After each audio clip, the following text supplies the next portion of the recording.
다들 찬양을 같이 하시더라고요. 그래서 더 이상 이제 모집은 안 하겠습니다.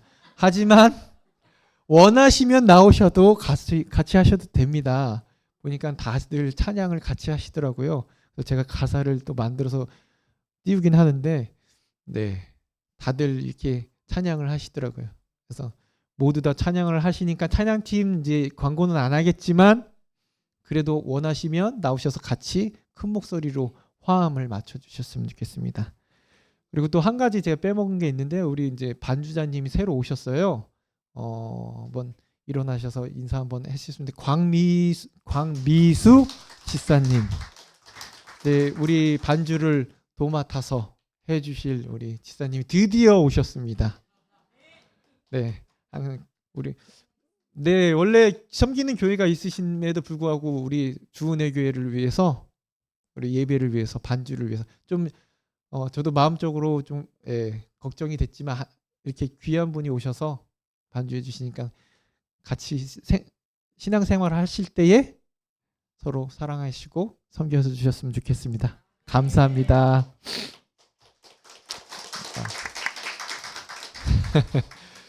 교회가 이제 이렇게 조금씩 자리를 잡고 이제 서로 세워져 가는 가운데 또 바랍기는 또 여러분들이 계셔요. 제가 오시기 전에 함께 예배하셨던 분들이 꽤 많으셨던 걸로 듣고 있습니다. 그분들도 속히 돌아와서 함께 예배하기를. 네. 보니까 전에 제가 부목사로 있을 때 그 교회도 이런 똑같은 건 아니지만 교회가 힘들었던 교회였는데 점점 돌아오더라고요. 주님께서 인도하시니까 교회로 와서 함께 또 예배하고, 마음으로 내가 하나님 이름으로 세웠던 교회로 다시 본향으로 돌아오듯이 교회로 돌아오더라고요. 이를 위해서 속히 올 수 있도록 같이 기도해 주셨으면 좋겠습니다. 저는 이제 몇 분 아니지만 잘 모르니까 저도 그분들을 위해서 기도하겠지만 여러분들도 함께 기도해 주시고 또 전화도 해 주셨으면 좋겠습니다. 이제 서론이 너무 길었죠?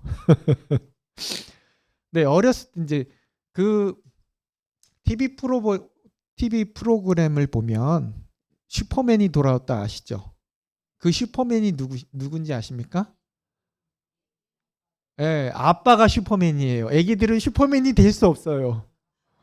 왜 아빠가 슈퍼맨이 되냐면 아빠에게는 자식들에게, 특히 어릴수록 부모에게는 뭐예요?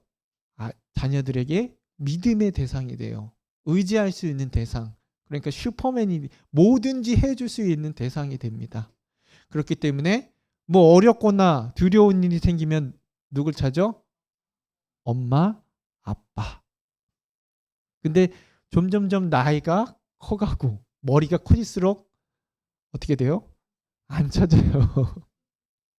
왜냐하면 커질수록, 세상에 나갈수록 어떻게 해요? 부모님보다 더 큰 존재, 그런 존재들이 있다라고 생각하기 때문에. 그렇지 않습니까?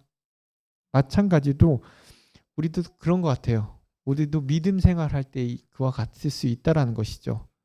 우리가 믿는 하나님, 우리가 하나님을 믿는 사람들, 그러면 우리가 믿는 하나님은 어떤 분이십니까? 슈퍼맨보다 더 위대하신 분이시죠. 창조주 하나님이세요. 우리는 창조주 하나님을 믿습니다. 그래서 창조하시고 또한 그냥 두시는 게 아니고 다스리고 통치하시는 하나님. 또한 우리는 우리 인생을 주관하시는 하나님을 믿습니다. 그래서 우리의 삶을 인도하시고 역사하시는 하나님을 믿습니다. 그래서 우리는 고백하지 않습니까?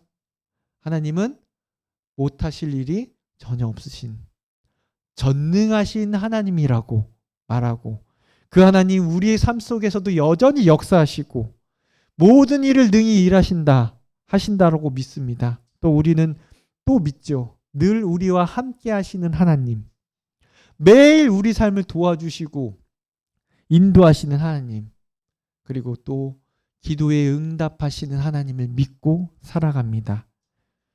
그렇다면요, 여기서 제가 질문 하나를 드리겠습니다. 이 하나님을 믿는 우리에게는 두려움이 전혀 없으신가요? 이런 하나님을 내가 믿고 있는데, 창조주 하나님, 다스림의 하나님, 내 삶을 인도하시는 하나님을 믿고 있는데 우리 삶 속에는 두려움이 없으신가요? 우리는 항상 담대하십니까? 항상 흔들림이 없으십니까? 평안하신가요? 분명 그래야 되지만 그렇지 않을 경우도 많이 있습니다. 분명 우리는 하나님을 믿고 있는데 그분의 능력도 믿습니다. 그분의 인도하심도 믿고 있습니다. 하지만 그런데도 우리의 마음속에는 뭐예요? 여전히 두려움이 있고 떨림이 있다는 것이죠. 왜 그렇습니까? 생각해 보셨나요? 어쩌면 우리는 하나님을 믿는다고 고백하면서도 우리 하나님의 방법, 하나님의 인도하심을 신뢰하지 못할 때가 있기 때문입니다. 하나님을 믿지만 실제 삶에서 말씀대로 살아갈 용기를 내지 못할 때가 있다는 것이죠. 그래서 믿음은 있음에도 불구하고 우리 안엔 여전히 두려움이 존재한다는 것입니다. 그렇다고 해서 우리가 낙심해야 될까요? 에휴, 내가 그렇지 뭐. 내 믿음이 연약하니까. 나는 역시 믿음이 부족한 사람이야 라고 포기해야 할까요? 이 두려움 가운데, 이 어려움 가운데. 오늘 본문의 주인공 아브라함. 이 아브라함을 볼 때 우리 그럴 필요가 없다는 것을 보게 됩니다. 오늘 말씀을 통해 믿음과 이 두려움 사이에서 살아가는 우리의 모습을 한번 살펴보기를 원합니다. 오늘의 본문 1절을 보면요. 이렇게 시작하는데요. 같이 읽겠습니다. 이후에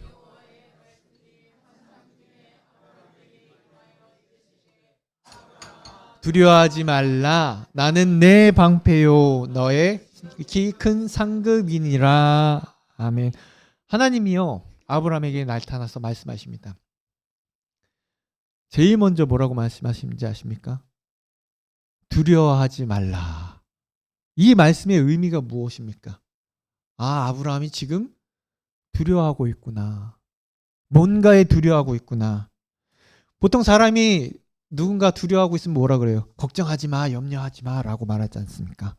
지금 하나님께서 바로 그렇게 아브라함에게 말씀하시는 거예요. 야, 아브라함아, 두려워하지 마. 그렇다면 이 질문이 생기게 된 이유가 무엇일까요? 아브라함은 어떤 사람입니까?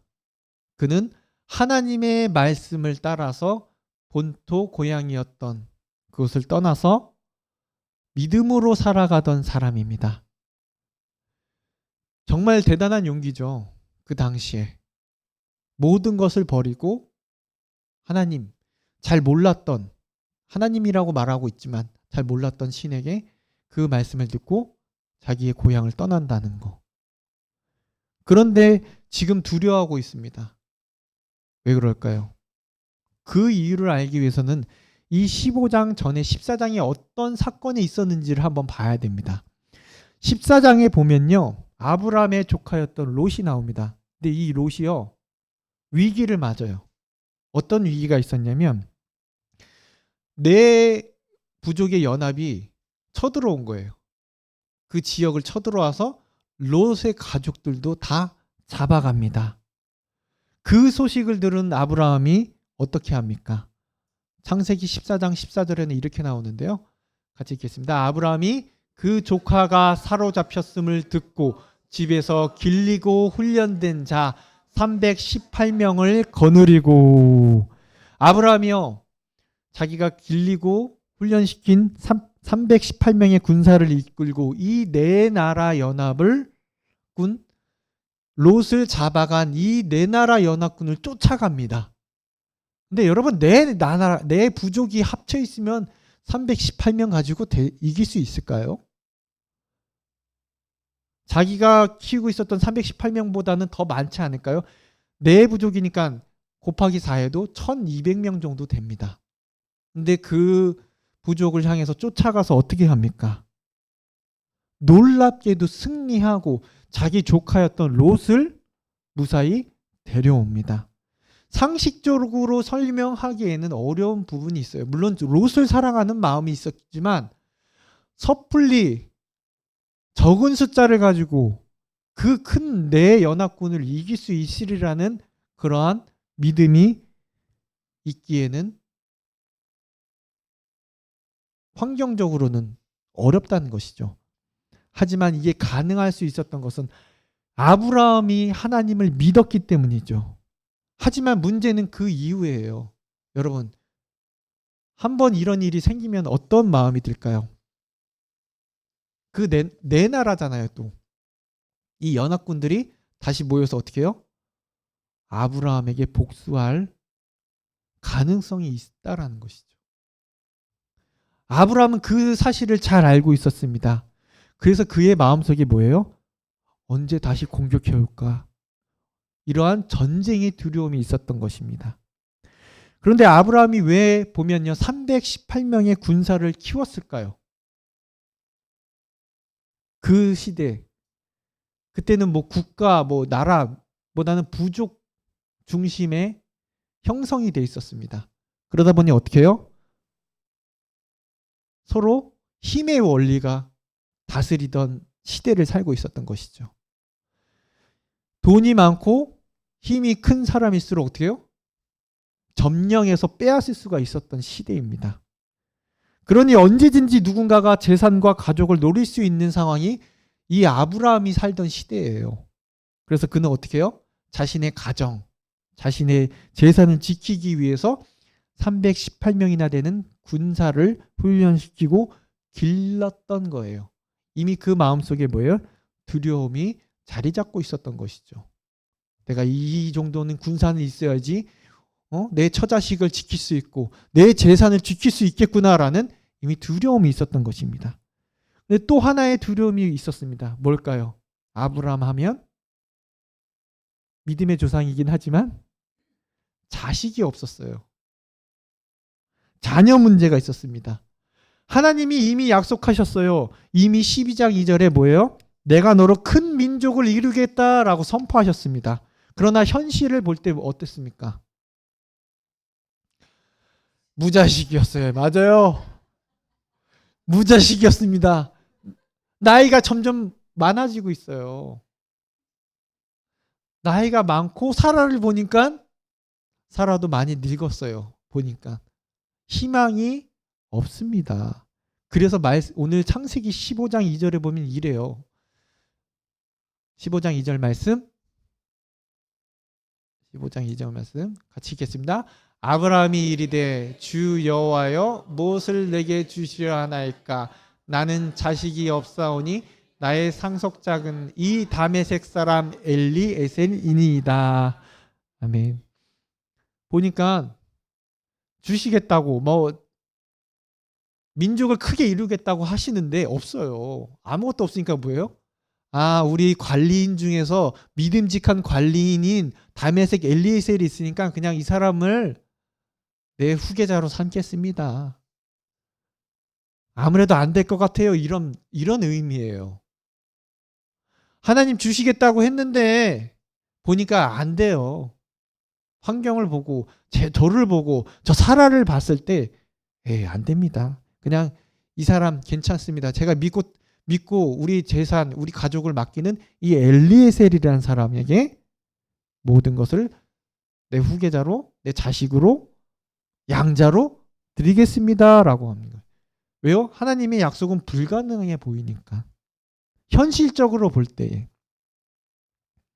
그래서 정말 후손이 생길까라는 그 두려움이 이 아브라함의 마음에는 있었던 겁니다. 여기서 우리는 중요한 사실을 발견합니다. 아브라함은 믿음의 조상이라고 했어요. 하나님을 믿는 사람이었어요. 그럼에도 불구하고 왜 두려워할까요? 그렇게 막 믿음이 있다라고 하면서 나가서 승리하고 그럼에도 불구하고 그 마음속에는 이미 두려움이 자리 잡고 있었습니다. 그 이유는 다른 것이 아니에요. 그의 시선이 하나님에게서 어디요? 문제로 옮겨졌기 때문에. 얼마 전에 전쟁이 났을 때만 해도 하나님만 바라보고 나아가서 승리했습니다. 하나님, 제가 이 싸움을 할까요? 하나님이 나가면 이길까요? 나가라. 근데 시간이 자꾸 지나가니까 뭘 봐요? 주변의 환경을 바라보게 됩니다. 현실을 향합니다. 내 눈이. 그 순간 뭐가 찾아와요? 두려움이 찾아오는 겁니다. 이게 될까? 불가능해. 이런 이유는 너무나 단순해요. 왜 그렇습니까? 하나님은 우리 눈에 보이지 않기 때문에. 하지만 문제는 어때요? 내 주위를 둘러싼 문제, 어려움은 어때요? 눈에 보여요. 피부에 와 닿아요. 너무나도 잘 압니다. 그래서 우리 시선이 점점 어떻게 해요? 하나님을 상하기보다는 이 문제로 자꾸 좁혀지는 거예요. 아, 이거 어떡하지? 이게 될까? 에이, 이거 불가능하는데 포기해야지. 안 되겠지? 그래서 내 마음속에 근심만 쌓여갑니다. 내 눈이 자꾸 문제를 향하니까. 환경을 바라보니까. 우리도 마찬가지예요. 예배 가운데, 말씀 가운데는 어떻게 해요? 하나님이 크게 보여요. 능력의 하나님, 우리를 인도하신 하나님 고백하잖아요. 기도할 때 어떻습니까? 하나님 도와주시옵소서 믿습니다. 찬양할 때 어때요? 고백하면 막 찬양하지 않습니까? 하나님, 그 하나님을 믿어요. 하지만 현실 속으로 들어가면 어떻습니까? 문제가 더 커 보여요. 건강의 문제, 물질의 문제, 자녀의 문제, 내 미래의 문제, 이 모든 것이 우리 눈앞에 보입니다. 그러니까 어떻게 해요? 내 마음속에 두려움이 생깁니다. 그래서 우리의 시선이 하나님에게서 문제로 옮겨지는 거예요. 성경에도 이와 같은 사건들이 많아요. 예수님이 무리를 걸으셨던 사건. 그때 베드로가 이렇게 말합니다. 마태복음 14장 28절 말씀인데요. 같이 읽겠습니다. 주여 만일 주님이시거든 나를 명하사 물 위로 오라 하소서. 한밤중에 그것도 바다 한가운데서 누가 막 걸어오니까 주님 이것은 저도 한번 걷게 해주세요. 이거 역사적인 사건인데 누가 물 위를 걸을 수 있습니까? 그 예수님 말씀하세요. 오라고. 와라. 내가 예수님이다. 오라 했을 때 베드로가 어떻게 돼요? 잘 걸어가요. 근데 언제 빠지는지 아십니까? 14장 30절 말씀입니다. 같이 읽겠습니다. 바람을 보고 무서워 빠져가는지라. 예수님을 바라보고 갔을 때는요, 물 위를 막 걸어갑니다. 근데 바람이 막 불고 파도가 막 옆에서 팍 치니까 어떻게 해요? 점점 시선이 예수님께서 어디로 빠져요? 바람을 보고 무서워 빠져갑니다. 이 모습이 바로 우리의 모습이에요. 예수님만 바라보고 가면 갈 수 있는데 자꾸 주위에 바람이 불고 파도가 치니까 어떻게 해요? 점점 시선을 뺏기는 겁니다. 여러분, 믿음이 없는 것이 아니에요. 하지만 시선을 빼앗길 때 뭐가 찾아와요? 두려움이 찾아온답니다. 그렇다면 이 두려움을 이기는 방법은 간단하지 않습니까? 성경은 분명하게 말합니다. 역대하 20장 12절 말씀인데요. 역대하 20장 12절 같이 읽겠습니다. 우리 하나님이여 그들을 징벌하지 아니하시나이까. 우리를 치러 오는 이 큰 무리를 우리가 대적할 능력이 없고 어떻게 할 줄도 알지 못하고 오직 주만 바라보나이다 하고 여호사밧의 기도예요. 쳐들어옵니다. 둘러싸요 예루살렘을. 할 수 있는 게 하나도 없는 거예요. 능력도 없고. 그래서 어떻게 해요? 오직 주만 바라보나이다. 우리는 할 수 없습니다. 하지만 우리가 할 수 있는 게 뭐예요? 주님만 바라보겠습니다. 그러자 하나님이 어떻게 대답하신지 아십니까? 역대하 20장 15절 말씀인데요. 역대하 20 같이 읽겠습니다. 야하시엘이 이르되 온 유대와 예루살렘과 주민과 여호사밧 왕이여 들을지어다. 여호와께서 이같이 너에게 말씀하시기를 너희는 이 큰 무리로 말미암아 두려워하거나 놀라지 말라. 이 전쟁은 너에게 속한 것이 아니요 하나님께 속한 것이니라. 아멘. 여러분, 우리에게 속한 것이 아니에요. 우리에게 두려움이 찾아오고 어려움이 찾아옵니다. 근데 여러분 할 수 있는 게 무엇이 있습니까?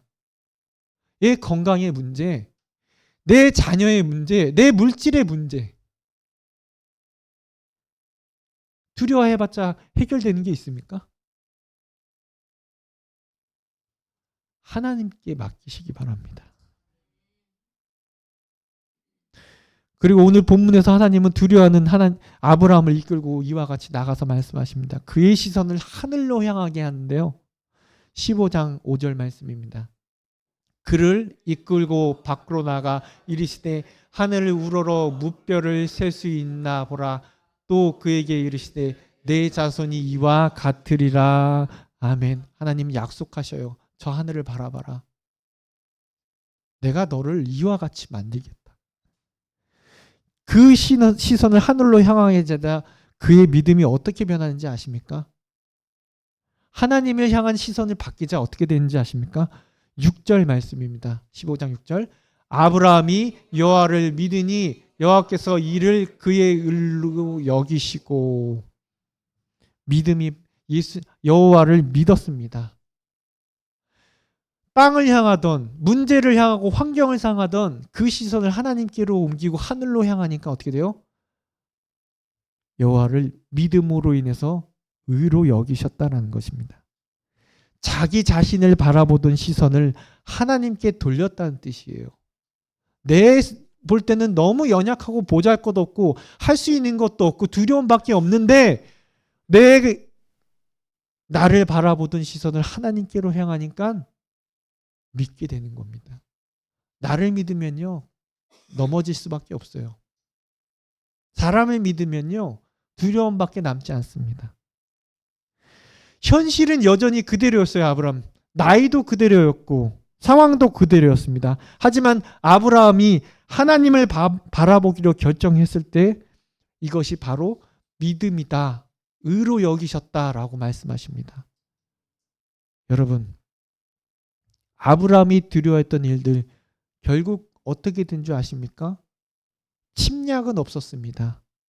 그리고 자녀는 어떻게 됐습니까? 이삭이 태어났습니다. 하나님은요 이미 모든 것을 예비하시고 준비하고 계셨습니다. 여러분 우리 인생도 마찬가지예요. 내 어려움, 내 두려움 그 앞에 하나님은요 이미 준비하고 계십니다. 모든 믿음의 사람들이 그렇지 않습니까? 금요 기도회 때 나누는 한나 역시 그렇지 않습니까? 한나를 힘들게 했던 분인나, 가정에 있었던 적, 그리고 내 자식을 낳지 못하는 환경. 하지만 그가 하나님께 부르짖었더니 그 다음부터 얼굴이 근심이 없어집니다. 환경은 그대로였어요. 문제는 그대로 있었어요. 변한 건 하나도 없었어요. 하지만 하나님을 바라보니 어떻게 해요? 내 마음에 두려움이 사라졌습니다. 근심이 사라졌습니다. 하나님은 이미 해답을 준비하고 계십니다. 그래서 하나님이 오늘도 말씀하세요. 두려워하지 말라. 내가 내 방패요 너의 지극히 큰 상급이니라. 여러분 이 말씀보다 더 위로되는 말씀이 없어요. 하나님이 내 상급이 되주신대요. 나를 막아주는 방패가 되어주신다고 하셨습니다. 시건치 않으시고 신실하신 하나님이 이렇게 말씀해 주시고 있습니다. 누구누구야 내가 너의 상급이야. 방패야. 그러니 여러분 두려움이 찾아올 때 나를 바라보지 마시고 환경을 바라보지 마시고 하나님을 바라보십시오. 예배의 자리로 나와 기도의 자리로 나와 말씀의 자리로 나오셔서 하나님을 바라보시기 원합니다. 두려움을 평안으로 근심을 감사로 바꾸어 주실 것입니다. 내가 예배자임을 잊지 않고 이 자리로 나올 때 분명히 하나님은 믿음이 있다 말씀하시고 의로 여기시고 이 모든 문제의 해답을 여러분들에게 주실 것입니다. 그 은혜가 우리 모든 성도의 삶 가운데 가득하기를 축원합니다. 이 시간 우리 말씀을 생각하시면서 찬양하신 후에 기도하길 원합니다. 아무것도 두려워하지 말라. 우리 고백하면서 찬양하시겠습니다.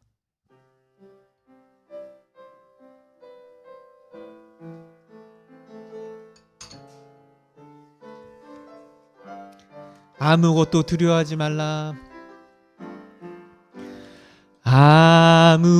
아무것도 두려워 말라. 주 나의 하나님이 지켜. 아멘. 놀라지 말라. 놀라지 마라. 겁내지 마라. 겁내지 마라. 주님 나를 우리 다시 한번 고백하듯이 찬양할까요? 아무것도 두려워 말라. 아무것도 두려워 말라. 주 나의 하나님이 지켜주시네. 놀라지 마라. 놀라지 마라. 겁내지 마라. 주님이 우리와 함께 하십니다. 주님 나를 지켜주시네. 내 맘이 힘에 겨워. 내 맘이 힘에 겨워 지칠지라도 주님 나를 지켜주시네. 세상의 험한 풍파 몰아칠 때 주님 나를 지켜주시네. 주님 나를 지켜주시네. 네. 주님은 나의 산성. 주님은 나의 요새. 주님은 나의 소망. 나의 힘이 되시며 주님은 나의 산성 되십니다. 주님은 나의 산성. 주님은 나의 요새. 주님은 나의 소망. 나의 힘이 되신 여. 이 시간 우리 말씀을 생각하시면서 함께 고백하며 기도하길 원합니다.